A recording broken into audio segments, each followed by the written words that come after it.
We've had a lot of character paths cross over in this most recent episode of Silo. Lots of conversations, lots of dialogue, and I'm going to go through all of it for you right now. Because this episode was slightly different and it didn't flick between Silo 18 and the before times, I have divided this up into key, crucial chapters which you can see here on the screen right now. I'm going to work my way through it and, as always, provide some theory at the end as to what could be on the way next. Chapter 1, the flashback sequence and the killing of Bernard. The episode begins with a flashback and we see all the events that happened around Jules and Bernard being stuck behind the door and everyone else trying to get them back inside. Of course, there is a huge amount of fear because no one has ever been outside and come back alive. When they look through the little gap in the door, they can see that Jules is moving and so make plans to bring her back in. They carry her to the main stairwell using a door and lower her and Bernard down a few levels to the medical bay. We also start to see Robert Sims' perspective of that day. We see him being asked to leave the vault by the algorithm because Camille has been selected to become the head of IT. And in the meantime, him and his son Anthony go back to the apartment waiting to hear some news. I love as well the use of black and white and how it fades back to colour as the door shuts. It's a really, really good little detail. You can see the cracks beginning to form for Robert Sims. He has been shunted time and time again, first by Bernard and now Camille and this algorithmic voice. He's constantly being put down. I mean, he's dedicated his life to the silo and doing what he believes is protecting it. And now he can't find out the truths that he feels he deserves to know. He's always been the one that has to do the deed, whatever it may be, and now he can't, not because he's not capable, but because the powers that be don't want him to. We then see him get his orders. Lukas Kyle, gag him and bag him, basically get rid of him as quickly as possible without making too much noise, and then between Juliette and Bernard, get rid of whoever is most likely to talk first. I believe here he's either speaking to somebody from judicial or perhaps medical, but we basically learn that the bodies need to be incinerated. These people have got no idea of the dangers of outside and what it could possibly be, and they can't go through the standard methods of burial because that could affect crops and other people's lives within the silo. So the bodies need to be cremated. And you can see here the cogs start to turn. This is going to give him the perfect opportunity to get rid of Bernard and take matters into his own hands. Robert Sims is about to take care of things, just not in the way Camille or the algorithm originally intended. This next scene, where Bernard is practically pleading for his life, is really disturbing. You can see the sheer state of what his body's gone through. He knows it's the algorithm that wants him dead, not Robert or possibly even Camille. They don't want to do this. The powers that be do. I think it shows more than anything the bravery of Sims. Like I say, these people don't know what the dangers are of outside. They've got no idea the risk of basically not killing him and keeping him alive. But in this search for the truth, in this search for the unknown, they're willing to do it. However stupid or however brave, it's like a fine line that Sims is walking here, in my opinion. He knows he can't do this alone and gets the help of both Martha and Carla to basically help hide Bernard. I'm surprised at how quickly he trusts them and that he goes to them. He probably could get members of Judicial on his side, but I'm assuming he knows he needs to move Bernard down to the bottom of the silo where they're not going to find him. While they're dealing with Bernard, he's got a separate plan for Juliette. We see a man walk into the crowd hanging around cafeteria with a picture of Juliette and begin to start a chant saying that Jules should be the one that's picked for mayor. I knew this man looked familiar, but I couldn't quite work out where from. He's the same guy that Bernard paid off when he became mayor to basically shout things out from within the crowd. Sims is just replicating the same tactics and using the ones that Bernard has used before. Simply give the illusion that it's the people's choice, when in reality it's not. It's very clever from Sims because he knows that Camille is not going to be able to kill the people's mayor, and it's basically making Juliette unkillable. A little bit of credit here as well to Carla and Walker because they were the ones that kind of initiated this as a sort of bargain. There's quite a sweet scene here between Walker and Bernard where they start talking about radios and communications within the silo. This immediately reminded me of the radio she was working on repairing way back in season 1. Remember, ordinary members of the silo are not allowed to possess radios. And I think it indicates instead how the founders prohibited people having this to stop people communicating with others in other silos, not just people within their own. There are 51 silos in totals, all with different radios and different frequencies. But this is the first time here we've heard that Silo 1 is the actual silo that is monitoring all these different forms of communication. We know, because of a conversation between Bernard and Lukas in season 2, that there are 51 silos, but this is the first mention that silo 1 is essentially the control silo, or the one that is monitoring different forms of communication. Walk tunes this radio to a different channel so that when Sims and her go back up top, they can still talk to Bernard. This is actually how they wanted to communicate with Juliette. They didn't want to risk her coming down here and exposing what they're doing. That's why Sims wanted to meet her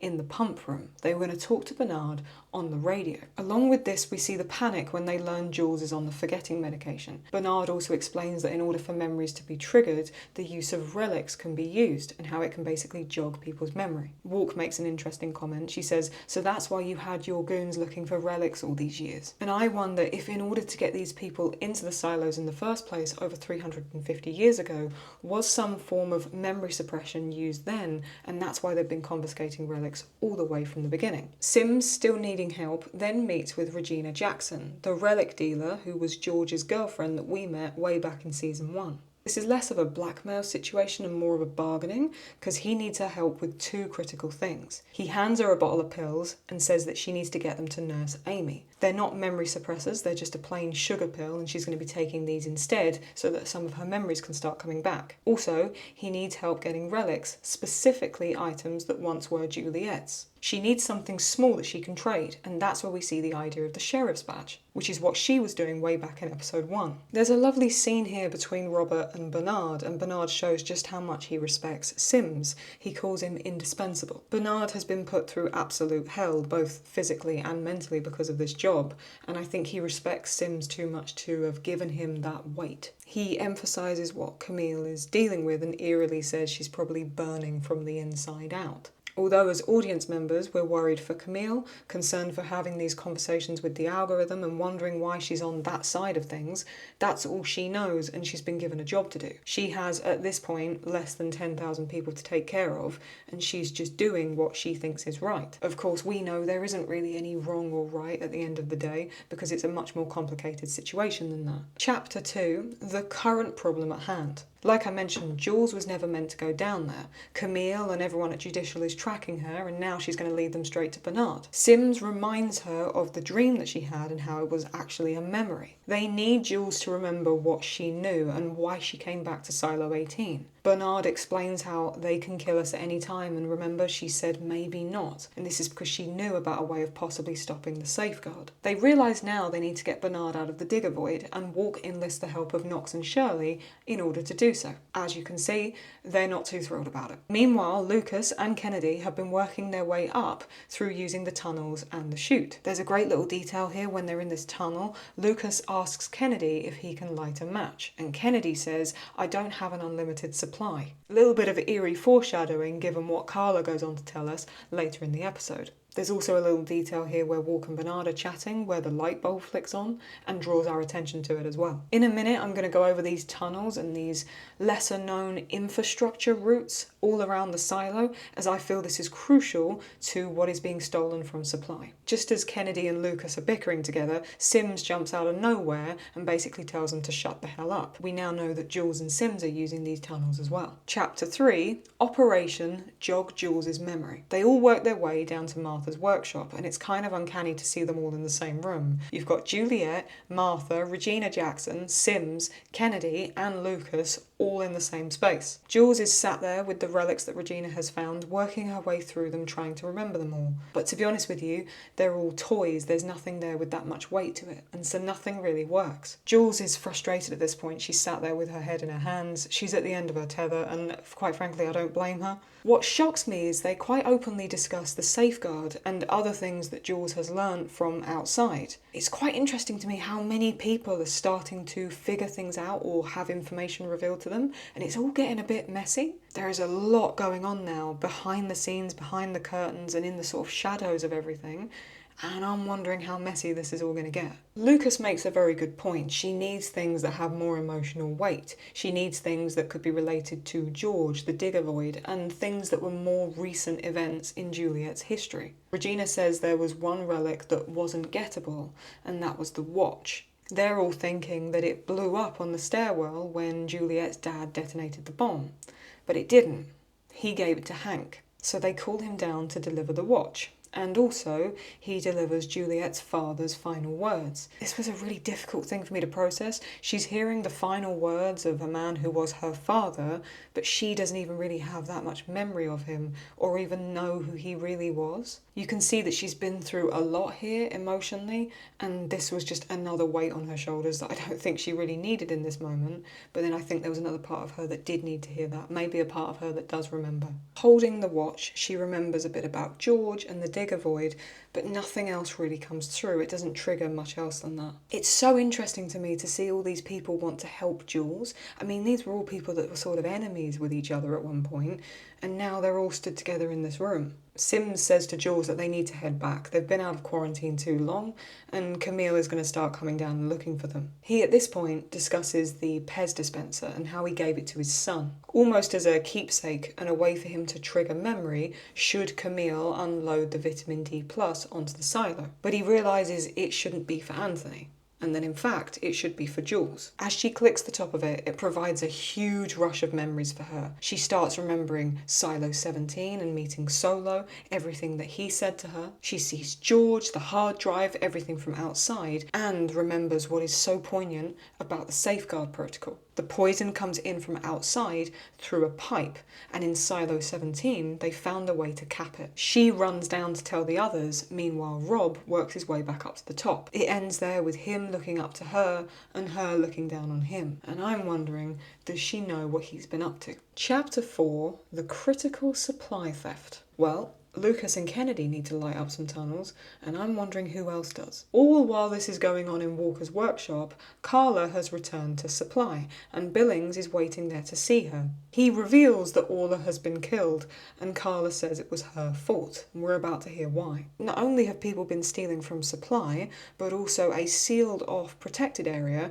called critical supply. Inside of here is things that were loaded into the silo when they were created during the before times, basically items that they can't remake whilst they're in here. Apparently, according to Carla, 20 years ago there was about 70 years of light bulbs left. Before she moved to mechanical 3 months ago, they had about 50 years. Well, why is this so important? In the silo there is no sunlight, so I'm assuming to grow things like crops they use grow lights. Without these they can't produce crops for the people or even the animals that the people eat. As of right now, they have a 2-year supply of light bulbs, meaning that as they go forward, they're not going to be able to replace any more. If they can't grow crops, they can't feed people, and if they can't feed people, well then there's going to be a famine.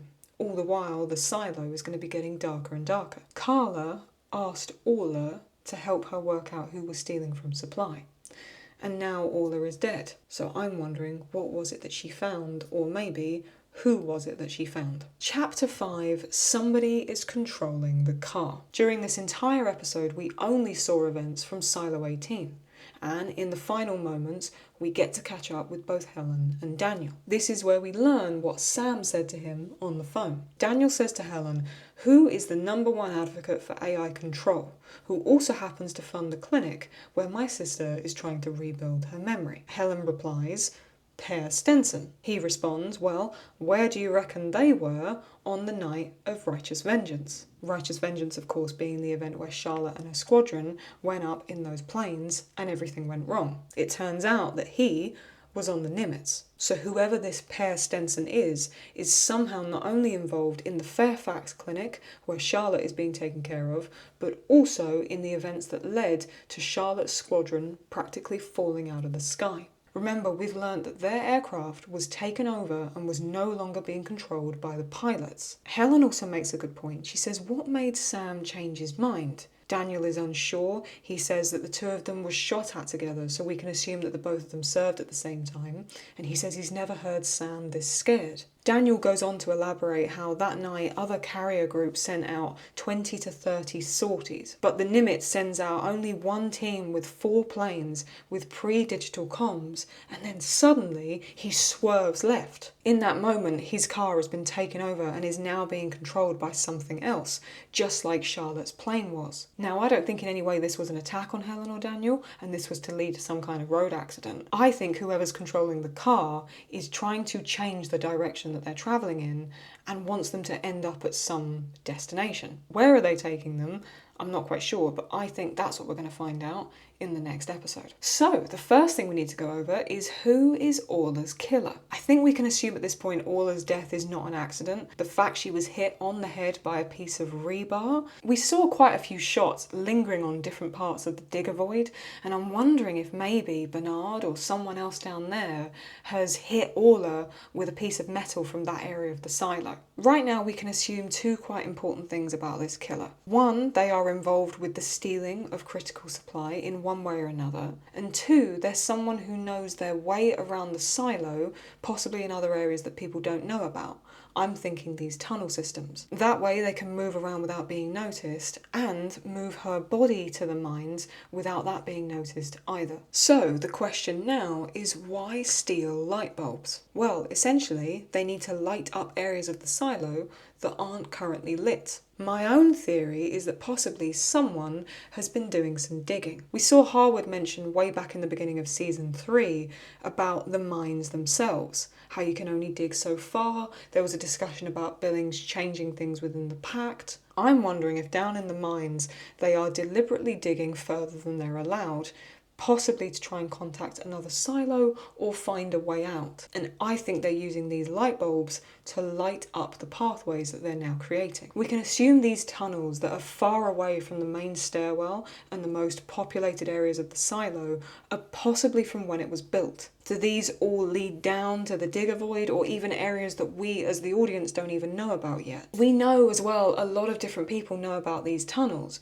Patrick Kennedy does, Lukas is probably aware of them, as well as spaces in the mines that other people wouldn't even know about. We also know from Anna, the nurse, she grew up in medical and knew about all these different tunnel systems that other people didn't. How many people know about these other spaces, and could someone simply move a body through them if they needed to get rid of Orla? The other issue is who has the ability to move supplies without anybody questioning it. We saw from Carla this area is completely sealed off, and in order for somebody to move things from critical supply, the entire thing needs to be signed off by somebody's signature essentially. It has to be the head of supply, their shadow, or I'm wondering other people we haven't even considered yet. Perhaps somebody just higher up the pecking order and somebody with some sort of hierarchical standing. The problem is right now that could technically be too many people. We know this theft has amped up over the past 3 months, but this has been going on a lot longer as well. Was George and the likes of others stealing light bulbs to light up the digger void? We can see by scenes just in this episode, let alone others, that there is an entire lighting system down here so that people can see. Okay, so maybe it's somebody like Sims or Walker or Bernard that has been stealing these light bulbs. It's completely possible, and at this point in time we don't know. But then that means one of them might be involved in Orla's death. And that's a really difficult thing to consider right now. Is it Lukas himself? I mean, why was he just hiding in the mines? Are we sure he wasn't down there digging, trying to get to another silo? He knows he can't go through the door at the bottom of the silo because last time the voice popped up and stopped him. Remember, at this point, there are 4 people that have ever worked their way down and spoke to the algorithm at the bottom. Salvador Quinn, Mary Meadows, George Watkins, and Lukas Kyle. I, as of right now, really don't know who Orla's killer could be, because actually right now it's too many possible people. I think we need to see more from these episodes coming up to give us some more clues, and we might be able to narrow it down. But if you have an idea right now, as long as it's nothing from the books or anything that's going to spoil it for the rest of us, comment below who you think it is. Who is Per Stensen and what do they want? So, right at the end there, we heard Helen mention a name, Per Stensen. We've obviously heard the name Stensen before from the Stensen Clinic in Fairfax, which is where they're taking care of Charlotte. I think it's very clear at this point, this isn't just a standard medical facility. This is very much an experiment centre or training lab, I'm not even quite sure. But there is a lot more happening here with Victor Cernkovich, the memory suppression. We know all about these trials on prisoners.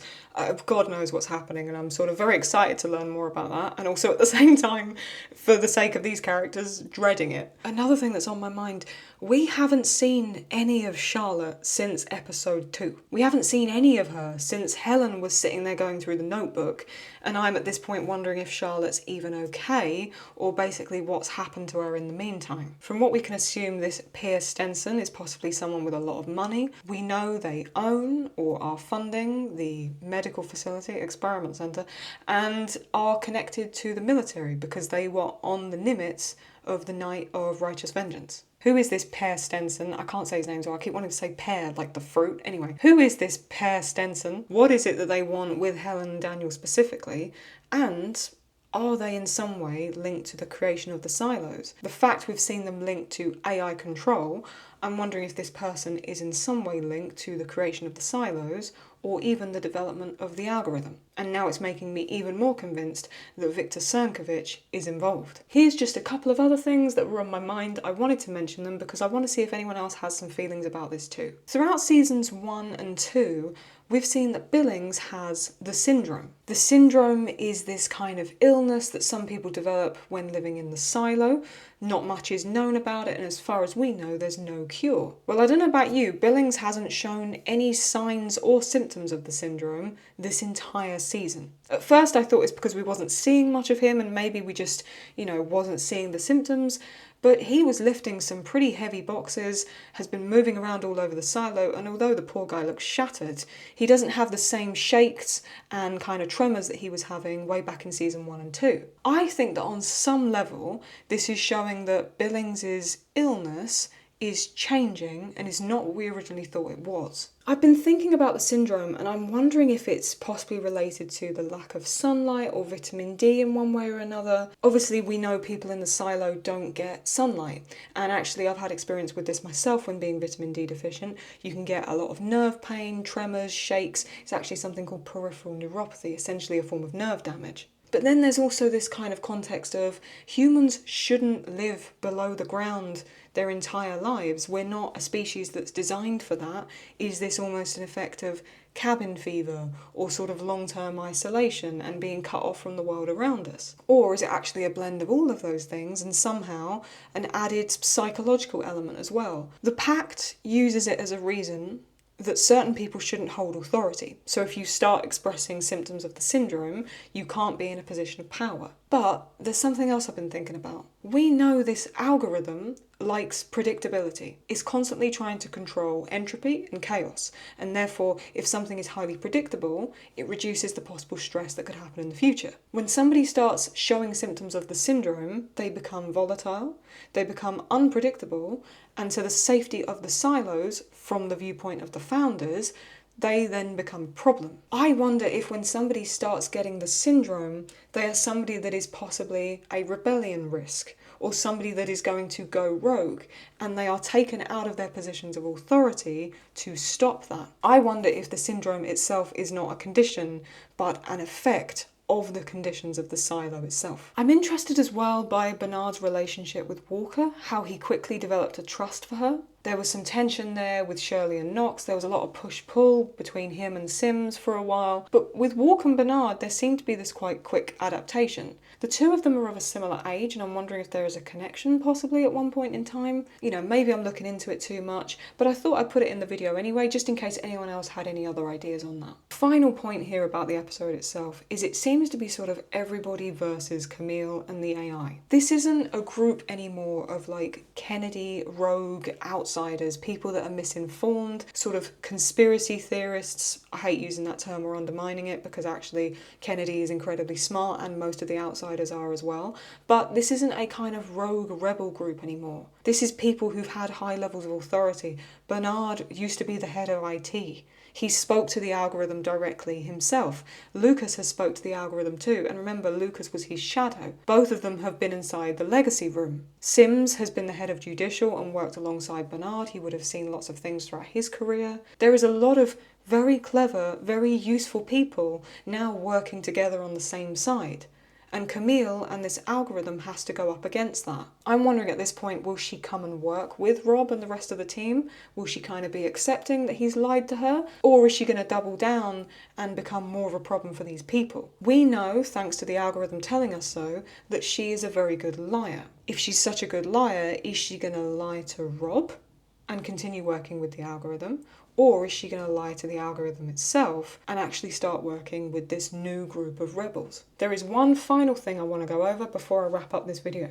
I went on the How Did We Lose This World website yesterday evening. I opened the folder to episode 5, and this time there is only 2 images in there. One is of the group that was sat in Walker's workshop. The other is a rather useless letter. The entire thing, including the signature, is redacted. I sat there last night for about 20 minutes trying to work out whose signature this could be, and my current leading theory is this is Per Stensen. Thank you as well to one of my subscribers and patrons, V, who was actually working on this as well yesterday evening. You know a little bit more about calligraphy and handwriting than me, and you was trying to make it fit as well. Right now, neither of us are sure as to whose signature this could be because it doesn't seem to fit properly. The only other idea I have is this Robert Sims? It seems to be either a medium length first name and a short surname, or a short first name and a medium length surname. For me, I can't decide whether this is linked to the Before Times or Silo 18. This could be Per Stensen or Robert Sims. Let me know who you think it might be below. If you have any ideas,